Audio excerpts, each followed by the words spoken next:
The biggest issue with these developing markets is they weren't able to hit the quality to quantity ratio. And some of these places are just getting online, right? And Mexico's been there for a while, so this is where I'm about to go. But like Cambodia, for example, is just now getting to the mass production level. And you're really starting to see a lot of Japanese my shoes, my running shoes, I run distance. My running shoes are made in Cambodia. That is unheard of 7 years ago. Not made in China, made in Cambodia, right?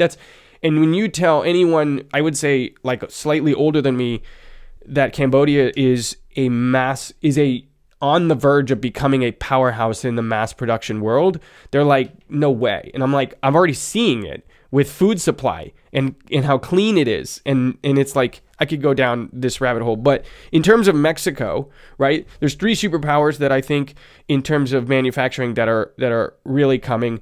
India, Cambodia, and Mexico. And India doesn't have the infrastructure quite yet, and obviously neither does Cambodia. But one thing that you talked about is Mexico is building massive infrastructure at the moment. Do you want to talk about that a little bit? Yeah, it's interesting because living in Mexico, I'm seeing government projects that are huge. I mean, they built a Mayan train.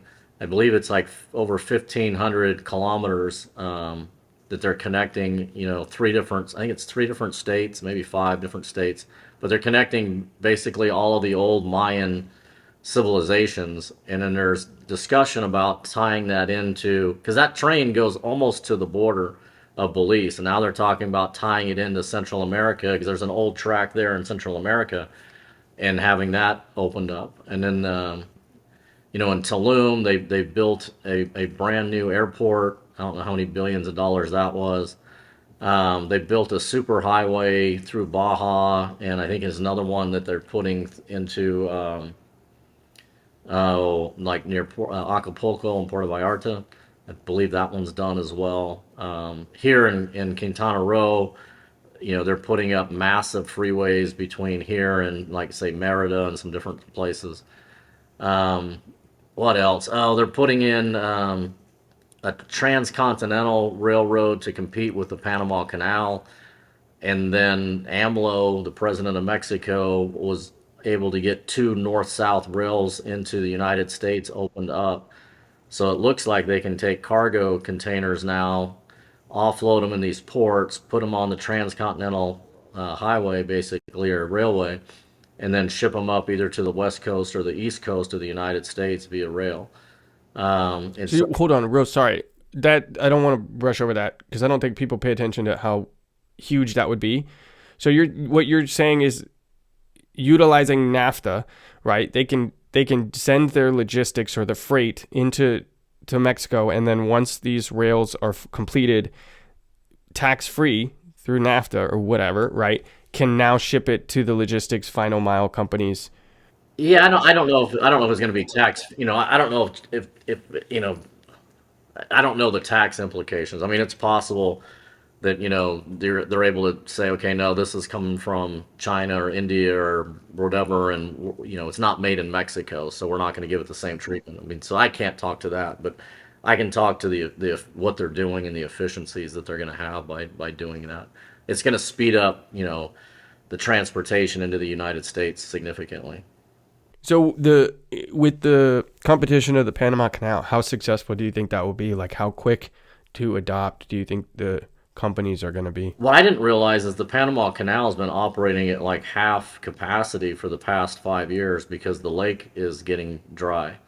So I think as soon as they come online, they're going to have, it's going to be almost at 100% capacity within a very short order because it's going to be a lot less expensive. It's going to be faster, and they're going to offload right there, so the ship doesn't have to go through the canal and then up to the United States. The ship can just offload on either coast, pull out, and then rail takes it all the way into the U.S. In some cases, other cases they might, if they have to cut through, they'll have another ship on the other side maybe taking it. But yeah, I think it'll happen very fast. So it sounds like this is not just a one or two, one off here. It sounds like there's quite a lot happening simultaneously that are all putting Mexico into the place. And I've heard you say that Mexico is being, right on the verge of being a United States post World War II. Yes. I mean, how much of that is headline, and how much of that do you fervently believe that they genuinely are on the verge of becoming a potential superpower player? I don't know that they'll ever be what I would call a superpower, because I don't see Mexico ever putting together a military to kind of to wants to control the world. And so, they're using their military now mostly internally, and I think that's a smart thing for them to do. But what's interesting in Mexico is the GDP is predicted right now. I believe it's like the 12th largest economy in the world, and it was just a few years ago it was 15, so it's moving up. And it's projected, I think PricewaterhouseCoopers projected it to be number 7 by 2050, which is a little bit off, but it's going to go from 12 to 7. And then the other thing that's unique about Mexico is the stated GDP right now is roughly 2 trillion, and there's probably another trillion in the GDP number that comes from the cartels and all of the tourists and all the cash transactions that take place here. So the economy is already, much bigger than what people think. But when you look at, the fundamentals, when you look at the unemployment rate, I mean, unemployment in Mexico is under 3%.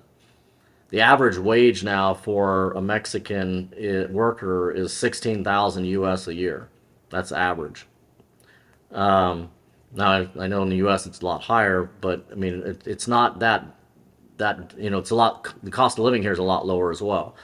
The average age of the worker or the population is much, much lower. So you have a very young workforce, and you have a pipeline of younger kids to fill that workforce for the next 50 years.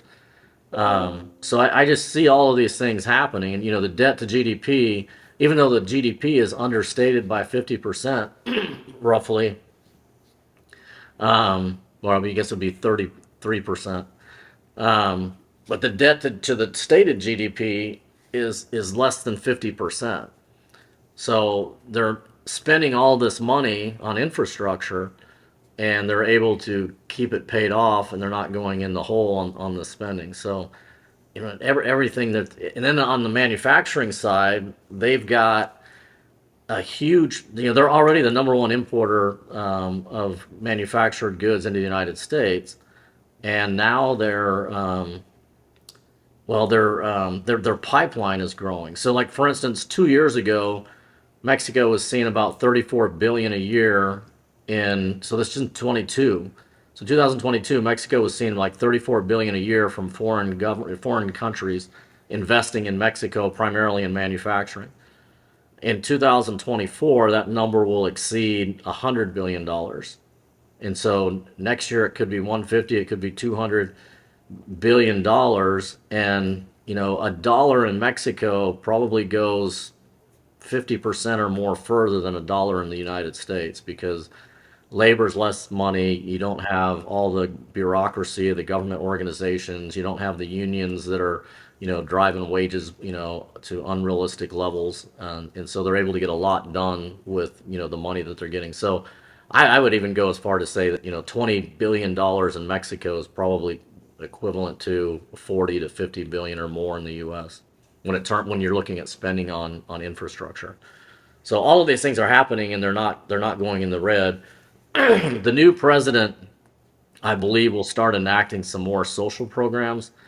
Even though Mexico is considered a socialistic country, the United States is far more socialistic.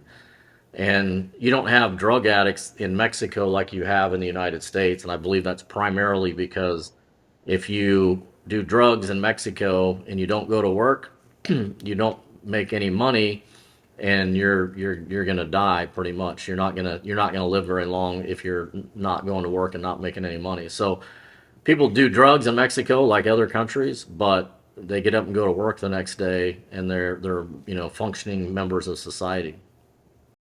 What's going on, guys? If you like that clip right there, you will love the full interview. You can check that out right there. I'll see you on the next video.